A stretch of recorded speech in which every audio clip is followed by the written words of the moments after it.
Bismillahirrahmanirrahim. Assalamualaikum warahmatullahi wabarakatuh. Teman-teman yang dirahmati Allah Subhanahu wa taala, pada konten kali ini saya pengen ngajak teman-teman sekalian untuk mentadaburi 3 ayat di dalam surat Yunus, dimulai dari ayat 62 sampai 64, tentang gimana cara kita dapetin garansi atau dapetin jaminan dari Allah untuk kehidupan kita di dunia, bahkan berlaku untuk kehidupan kelak di akhirat. Allah Subhanahu wa taala berfirman di dalam surat Yunus ayat 62, A'udzu billahi minasyaitonir rajim. Bismillahirrahmanirrahim. Ala inna awliya Allahi la khaufun 'alaihim wa la hum yahzanun. الذين آمنوا وكانوا يتقون لهم البشرى في الحياة الدنيا وفي الآخرة لا تبديل لكلمات الله ذلك هو الفوز العظيم.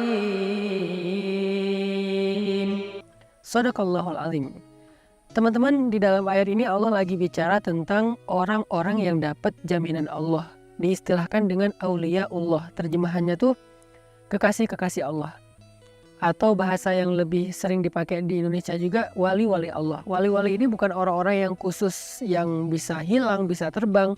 Semua kita punya peluang yang sama untuk menjadi auliyaullah, menjadi kekasih-kekasih Allah, sehingga bisa mendapatkan jaminan dari Allah. Jaminan bahagia, jaminan sukses, jaminan berhasil, jaminan beruntung, jaminan selamat, mendapatkan kebaikan dan keberkahan, kemuliaan, dijamin semua hal-hal yang indah, yang baik dalam hidup di dunia dan di akhirat oleh Allah Subhanahu wa taala.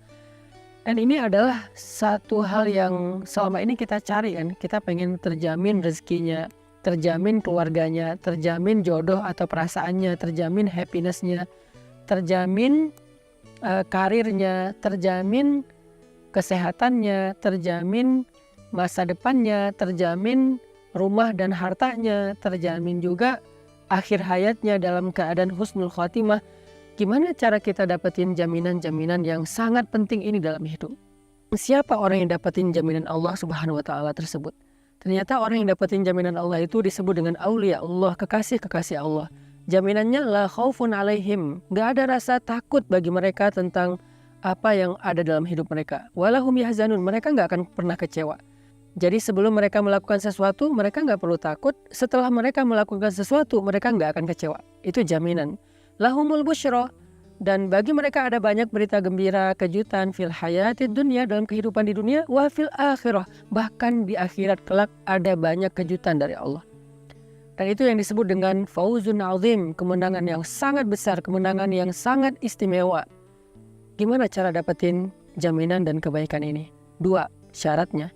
1, alladzina amanu, orang yang yakin sama Allah, orang yang percaya sama Allah, orang yang gak ragu sama Allah, orang yang berserah kepada Allah, orang yang pasrah sama Allah, orang yang berbaik sangka kepada Allah, orang yang nurut kepada kehendak Allah Subhanahu wa taala. Itulah amanu.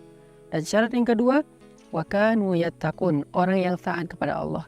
Mulai dari memperbaiki ibadah-ibadah wajibnya, baik batin ataupun zahir, memperbaiki niatnya, memperbaiki khusyuknya, dan juga memperbaiki fikihnya ataupun adab-adab sholatnya atau ibadahnya, syarat-syarat sempurnanya ibadah secara zahir. Dia perbaiki yang wajib-wajib, kemudian dia tambah yang sunnah. Setelah sholat wajib, dia tambah sholat sunnah. Setelah dia zakat, dia tambah sedekah. Setelah dia Ramadan, dia tambah puasa sunnah. Setelah dia membaca Al-Quran, dia menambah hafalan-hafalan Al-Quran. Banyak lagi amalan-amalan sunnah yang dia lakukan untuk meningkatkan ketakwaannya kepada Allah. Sehingga ketika dia menjadi orang yang mu'minun haqqo, mu'minnya, imannya udah benar, imannya udah murni, imannya udah utuh kepada Allah, gak ada keraguan. Kemudian ibadahnya semakin meningkat, semakin dekat sama Allah, maka di saat itulah dia menjadi auliyaullah, menjadi wali Allah, menjadi kekasih Allah. Dan dengan derajat kewaliannya, Allah berikan untuk dia jaminan di dunia dan jaminan di akhirat. Dia nggak perlu mikirin apa-apa lagi. Maka apa yang harus kita siapkan sekarang untuk dapetin kebaikan, jaminan, dan juga berita gembira dari Allah? Belajar iman, belajar yakin sama Allah. Jangan pernah menyerah karena ragu sama Allah.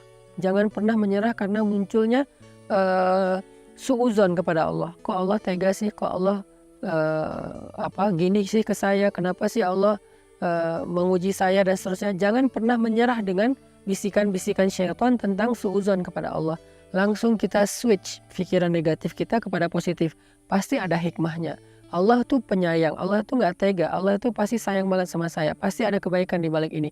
Kita berusaha belajar iman dengan tafakur, dengan muhasabah, dengan membaca Al-Quran, dengan melihat kebesaran-kebesaran Allah. Belajar iman terus supaya iman kita tuh makin utuh, supaya iman kita itu semakin dalam, supaya iman kita itu semakin sempurna. Jadi dengan kita memiliki iman yang baik, iman yang gak ada keraguan sedikit pun kepada Allah, baik dalam situasi yang nyaman, apalagi dalam situasi yang sulit, berarti kita sudah memenuhi syarat yang pertama menjadi waliullah, yaitu syarat alladzina amanu. Kayak Nabi, ketika suatu hari ada laki-laki, orang kafir, meletakkan pedang di leher Nabi. Pedangnya tajam banget, kalau ditarik sedikit maka langsung memotong leher.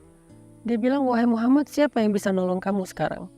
Kamu sendiri, gak ada siapa-siapa yang dekat kamu. Sahabat-sahabat jauh, beliau sendiri di situ. Nabi dengan tenang mengatakan, Allah. Bukan Allah dalam arti sekedar lisan, tapi dalam hatinya beliau yakin memang Allah satu-satunya yang bisa menolong. Jadi tidak berubah rasa yakin Nabi ketika beliau sendiri dengan ketika beramai-ramai. Kita kadang-kadang bilang Allah nolong saya karena kita kondisinya tuh kayak pede. Soalnya banyak teman yang bisa bantu kita, masalah kita masih kecil. Tapi begitu kita masalahnya gede dan gak punya siapa-siapa, kita kayak ragu gitu. Allah bisa gak ya nolong saya? Padahal pertolongan Allah itu tidak tergantung sama makhluk. Ada makhluk, gak ada makhluk, Allah bisa nolong kita. Allah bisa menjadikan api itu membakar, bisa juga menjadikan api itu sejuk seperti apinya Ibrahim. Allah bisa menjadikan lautan itu menenggelamkan, bahkan bisa juga menjadikan lautan itu jadi jalan seperti lautnya Nabi Musa.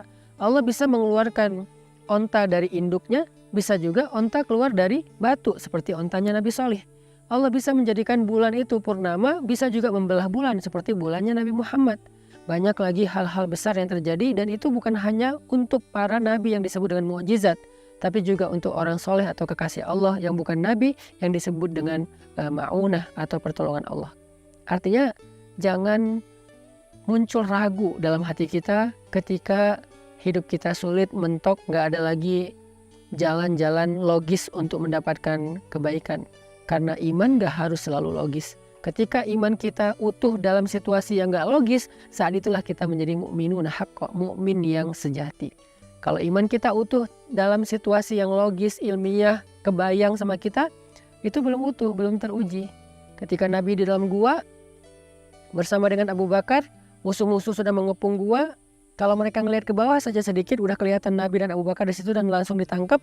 Kata Nabi, ya Abu Bakar, jangan sedih, jangan khawatir, Allah bersama kita.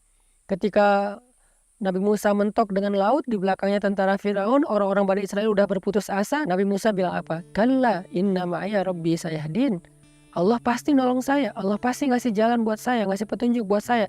Itulah kondisi iman yang istimewa saat sulit, saat mentok, saat gak logis, saat sendiri. Kita masih mengandalkan Allah, kita masih percaya sama janji Allah. Itu syarat iman yang utuh. Sedangkan takwa atau taat, belajar untuk taat kepada Allah dalam situasi mudah, bahkan dalam situasi susah. Jadi jangan cuma sholat pas lagi mudah, tapi sholat juga pas lagi susah. Jangan cuma sedekah pas lagi banyak uang, sedekah juga pas kita lagi kurang. Makanya alladzina yunfikuna fis-sarra wad-dharra, kata Allah. Orang bertakwa itu orang yang bersedekah ketika lebih, dalam keadaan dia punya banyak harta, atau dalam keadaan sulit tetap bersedekah. Orang yang menahan diri ketika dia marah atau ketika dia senang. Kalau marah jangan menyakiti orang lain, kalau senang jangan juga berlebihan atau lupa diri gitu. Nah, inilah orang yang bertakwa, orang yang terus berusaha untuk konsisten dalam ketaatan walaupun situasinya bisa berubah. Mudah-mudahan kita bisa berlatih dua hal ini. Riyadhah kan dua hal. Riyadhah hati artinya iman. Sedangkan riyadhah zahir kita adalah takwa. Riyadhah batin kita iman, latihan batin. Latihan zahir kita takwa atau taat kepada Allah. Kalau kita bisa meriyadhahkan zahir dan batin kita menjadi derajat yang lebih baik, insya Allah kita telah memenuhi syarat menjadi kekasih Allah, sehingga janjinya adalah la khaufun alaihim walahum yahzanun. Gak perlu lagi khawatir, gak perlu lagi sedih atau kecewa. Lahumul busyra, akan dapat banyak kejutan dan keajaiban di dunia dan juga kelak di akhirat. Barakallahu fikum.